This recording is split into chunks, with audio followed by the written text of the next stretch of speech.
Praise the lord. ఈ రోజు దేవుని వాక్యము, దేవుడు చిన్నవాటితో గొప్ప కార్యం చేయును.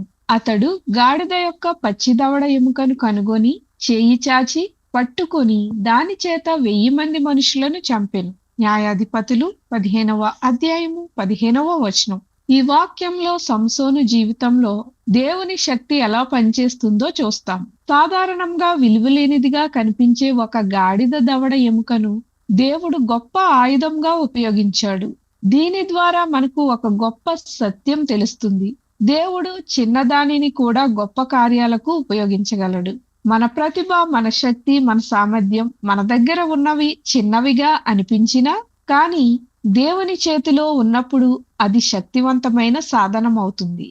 ముఖ్యముగా మనం దేవునికి లోబడి ఉండటం. కాబట్టి మనం మనలను తక్కువగా భావించకూడదు.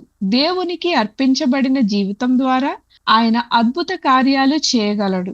దేవుడు చిన్నవాటిని కూడా గొప్పగా ఉపయోగిస్తాడు. మనం దేవునికి లోబడితే ఆయన శక్తి మనలో పనిచేస్తుంది. మన బలం కాదు, దేవుని శక్తియే విజయం ఇస్తుంది. ప్రార్థన. ప్రభువైన యేసు, నీ చేతుల్లో మమ్ములను ఉపయోగించి గొప్ప కార్యాలు చేయమని, మా జీవితాలు నీకు అర్పించి నీ శక్తిని అనుభవించినట్లు మమ్ములను నడిపించుమని యేసు నామంలో ప్రార్థించుచున్నాము. ఆమేన్.